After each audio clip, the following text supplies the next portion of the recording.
Hi అండి, welcome to our channel. నేను మొన్న చెప్పాను కదండి, అమ్మ ఒక హెల్త్ ఇష్యూతో బాధపడుతుందని. అమ్మకి లాప్రోస్కోపిక్ చేయించామండి. మమ్మీని అప్పుడే తీసుకొచ్చారు పైకి, ఆపరేషన్ కంప్లీట్ అయ్యాక. చాలా అంటే చాలా సఫర్ అయింది. ఫర్మరాయిడ్స్ కూడా చాలా పెద్దవి ఉన్నాయి. ఒకటి పెద్దది, 2 చిన్న చిన్నవి ఉన్నాయండి. అయితే నెక్స్ట్ కాస్త అప్పుడే స్పృహలోకి వచ్చింది. ఆ డే అంతా ఏం లేదు. నెక్స్ట్ డే స్పృహలోకి వచ్చాక మమ్మీకి సిలైన్ పెడుతున్నారు. మమ్మీకి ఇక 3 days వరకు ఫుడ్ కానీ వాటర్ కానీ ఏమి ఇవ్వలేదండి. 3rd డేనా కాస్త వాటర్ తాగించారు, జ్యూస్ తాగించారు. ఈ 3 days వరకు ఆ సిలైన్స్ మీదే ఉందండి అమ్మ. ఏం కావాలన్నా ఇక వాటర్ అయినా ఇంకా ఫుడ్ అయినా సిలైనేనండి ఆ 3 days వరకు. కానీ చాలా సఫర్ అయ్యారు.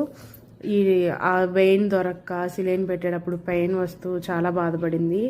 అక్కడ డైలీ 2 times వచ్చి మనకి డ్రెస్సింగ్ చేస్తారు, అన్నీ చేస్తారండి. మమ్మీకి ఒక ప్రాబ్లం ఏంటంటే ఫుడ్ లేదు.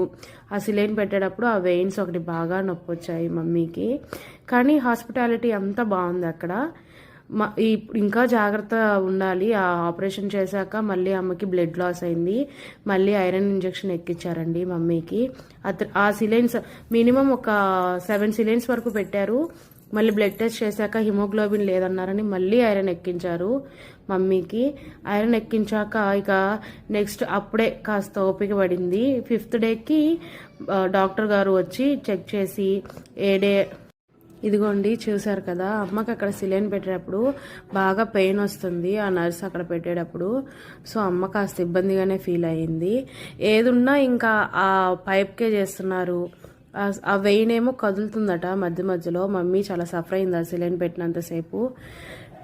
ఇంకా ఏం చేస్తామండి, ఒక 5 days వరకు నో ఫుడ్ నో వాటర్ అన్నప్పుడు ఇంకా సిలైన్స్ ద్వారానే వెళ్ళాలి మనకి ఎనర్జీ. అందుకని ఆ 5 days మాత్రం బాగా ఫుడ్ ఏమీ లేకుండా సఫర్ అయింది.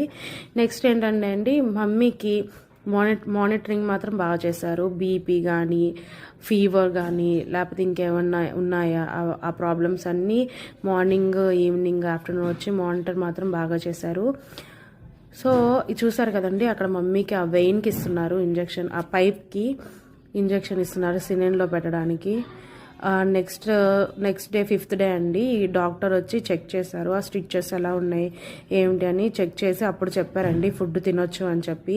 అప్పుడు దాకా ఫుడ్ లేదు మమ్మీకి. ఆ డాక్టర్ చెక్ చేస్తున్నారు స్టిచెస్ ఎలా ఉన్నాయి ఏంటి అని. ఇంకా 5th డే ఈవినింగ్కి మమ్మల్ని డిశ్చార్జ్ చేశారండి. ఇవి డాక్టర్ చెక్ చేశాక డిశ్చార్జ్ చేసి ఆ రోజు ఈవినింగ్ ఇంటికి వచ్చేసాము. అక్కడే ఫుడ్ మేము తింటున్నాం కానీ అమ్మ తినట్లేదు. ఈ సిచ్యువేషన్ వచ్చిద్దని అమ్మ ముందుగానే వీడియోస్ చేసి, మమ్మీ సిచ్యువేషన్ ఇలా ఉంటుందని